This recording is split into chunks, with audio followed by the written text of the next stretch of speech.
Oi, pessoal. Sejam bem-vindos à nossa aula de História. E obrigado por estar aqui, por ter a paciência e resignação, né, de aguentar essa aula virtual, abandonar seu jogo de LoL, seu Free Fire, abandonar o COD para estar aqui. Então, agradeço a paciência de vocês.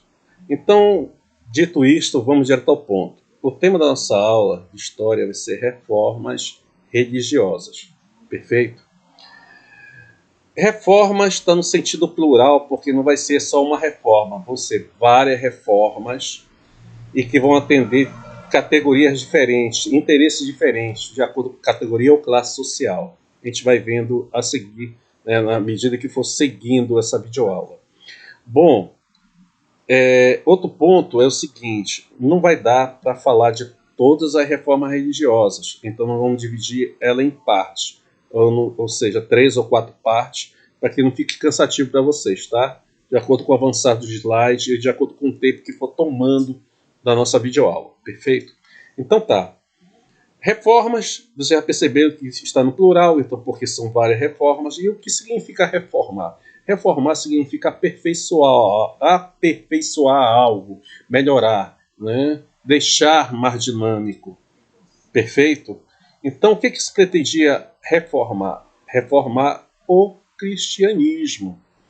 Porque no período entre o século V até o século XVI, a Igreja Católica ela possuía o monopólio da fé religiosa. Né? Ela tinha exclusividade sobre a religião. E isso acontecia porque, o seguinte, na história da sua Constituição, ela vai se consolidar a partir da queda do Império Romano, lá por volta do século V. Né? E durante o século V vão ocorrer os fenômenos. Do século V até o século X, nós temos os eventos das invasões bárbaras. Perfeito? Então, durante esse processo das invasões bárbaras, a Igreja procurou ir convertendo os reis bárbaros em cristãos.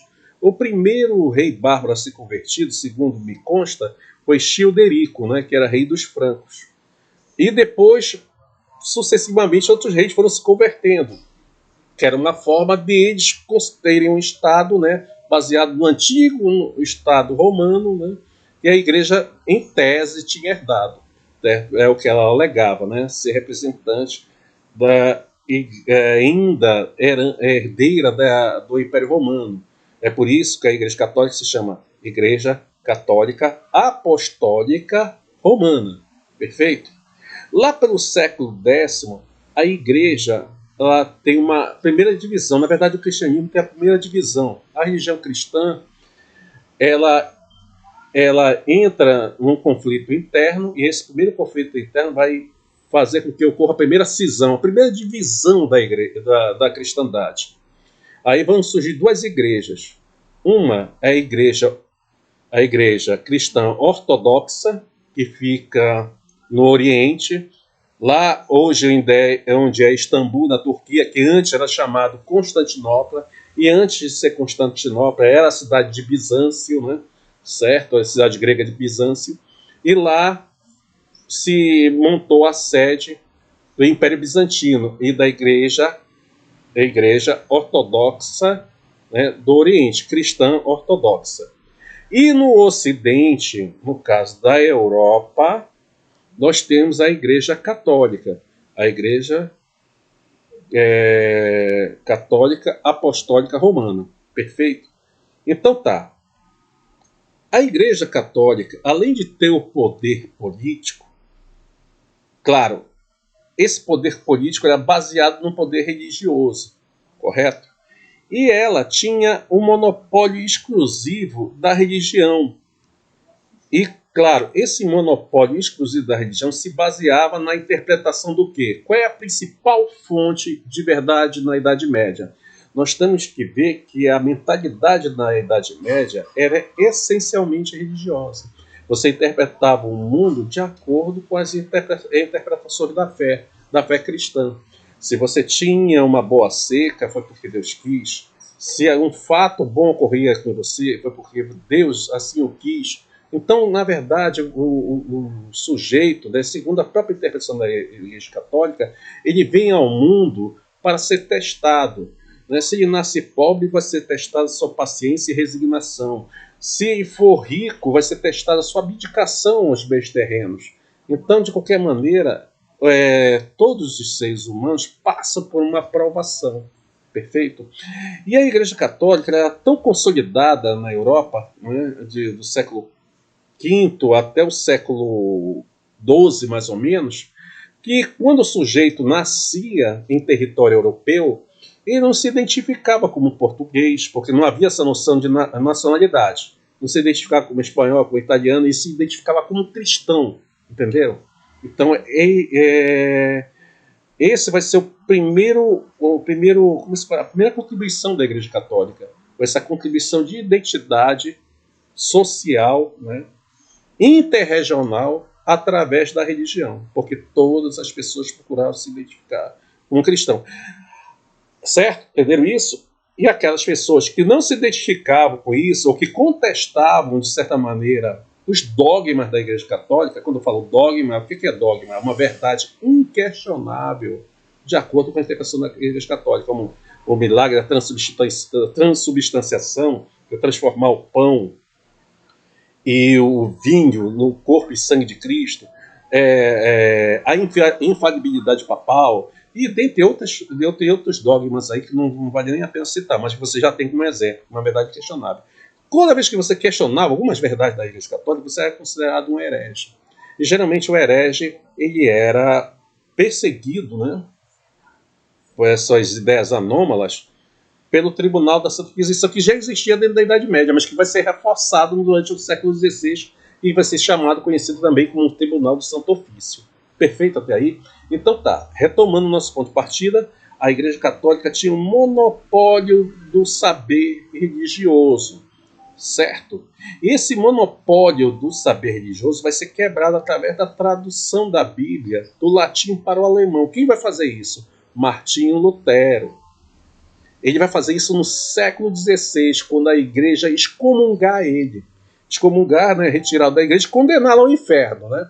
E ele, procurando se salvar, né, vai ter a justificativa vai ter o argumento da justificação pela fé, através das 95 teses que ele vai fixar na Catedral de Wittenberg. Né? E para consolidar, né, vamos dizer assim, as ideias dele, ele faz uma tradução da Bíblia, que a Bíblia era exclusivamente escrita em latim, então ele traduz do latim para o alemão, e as pessoas passam a entender a verdade sobre as Sagradas Escrituras, sem depender dos clérigos da Igreja Católica. Ou seja, passam a ter uma livre leitura da Bíblia. É claro que essa livre leitura vai dar margem a várias interpretações. Então, o que ele vai promover? A democratização da fé cristã aqui. Perfeito? Tá certo? Todo esse movimento, né, vai comprovar o seguinte, em termos de reformas religiosas.